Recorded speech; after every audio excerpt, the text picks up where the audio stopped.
half full. And this is important because we can really, our inner meanie, our inner critic, it'd be fantastic at letting us know that the cup is half empty all day long. And my favorite thing to do is to point out in what way it's half full. Because at any given time, what makes a difference is recognizing your strength and remembering how special you are. And that seems sort of trite these days. Oh, remember you're special. Oh, who cares? You know, I feel awful. So I want to give you a couple of new tools. The first one is, if you're really feeling awful and you're convinced that even if you had my number and you could call me in that second and you know I was going to really, really stop you from being in a grumpy mood, there's a few things I'm going to recommend. One of them is use music.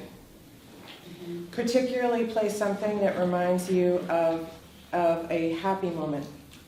And it could be something that, you know, if you can remember a song from your childhood even, and if you can sing it, even better. If you can't, but if you can find it on YouTube and play it, if it makes you laugh, good. If it makes you cry, better.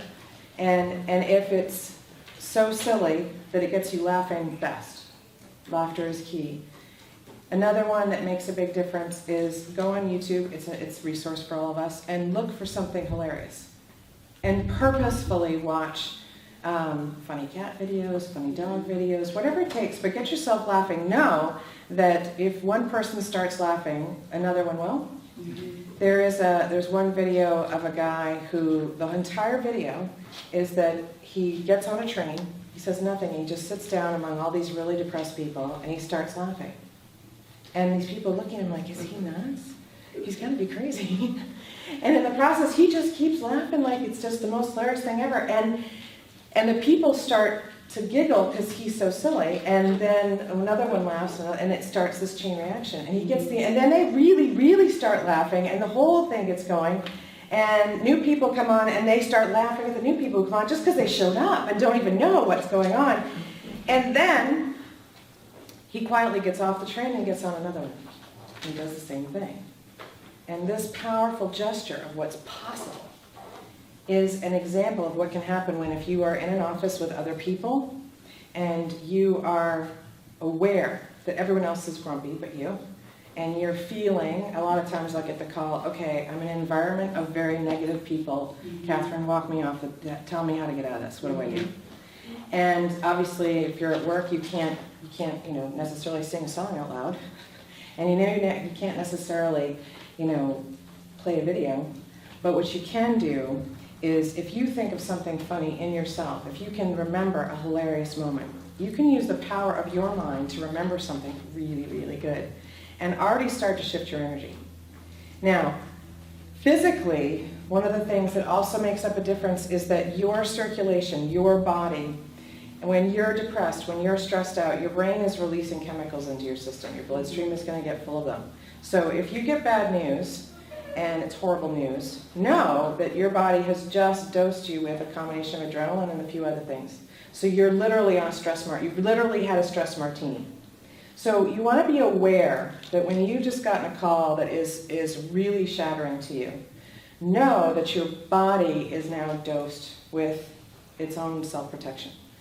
It might be a combination of adrenaline, but when you feel that sort of that horrid, that pit of the stomach, ugh. Yes. So when you get that, first of all, be aware that you need to get it out of your system.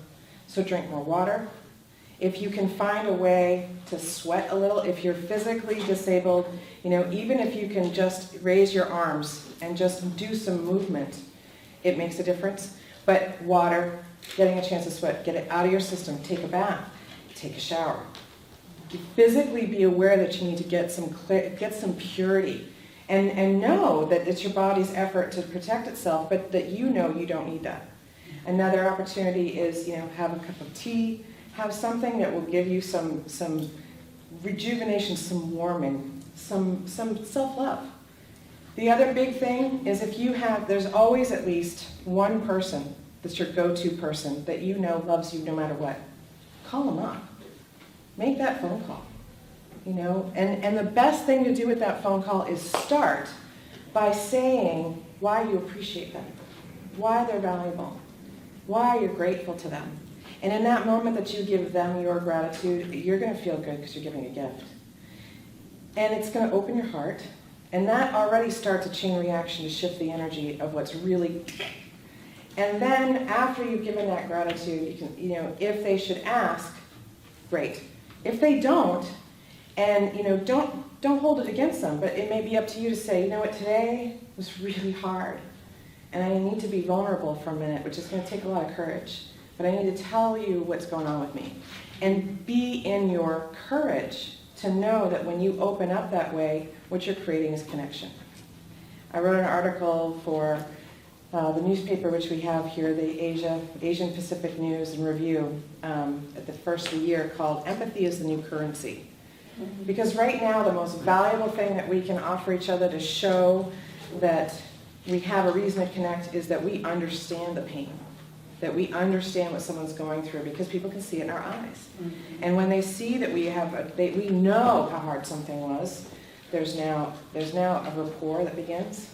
And usually, while trust takes a long time, believe it or not, there's some preliminary trust that grows.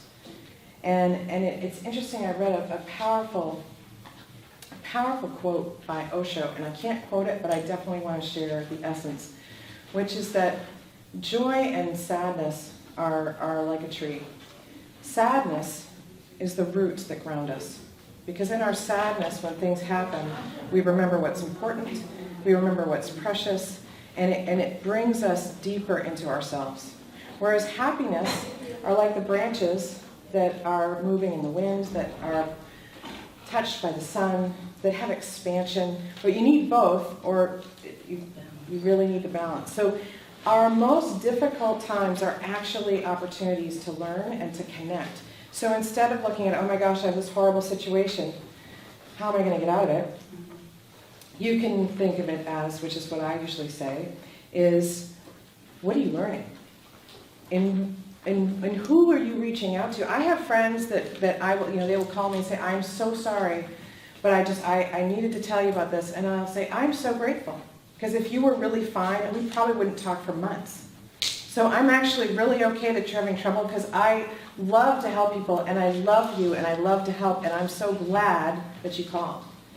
And in that moment, think about who it is that you haven't talked to in a while because you've been fine. And what's interesting is that you have people who, when they're not okay, they go silent. Mm-hmm. And because a lot of times when people are fine, they go silent, they kind of hide in that, well, if I don't say anything, then you'll probably think I'm fine, but really, it's worse than ever. And so what we want to do is make that motion to connect with their emotion, to be able to say, how are you? I miss your smile. I appreciate the joy you bring into my life. And life is short. So we want to be able to take action. We want to be able to say, and the best thing to do when you do reach out to them, laugh, think of something really funny. And remember that the pieces that really do offset vulnerability are, the number one thing is gratitude. Being aware of being enough that you are, that there's value. Makes a big difference.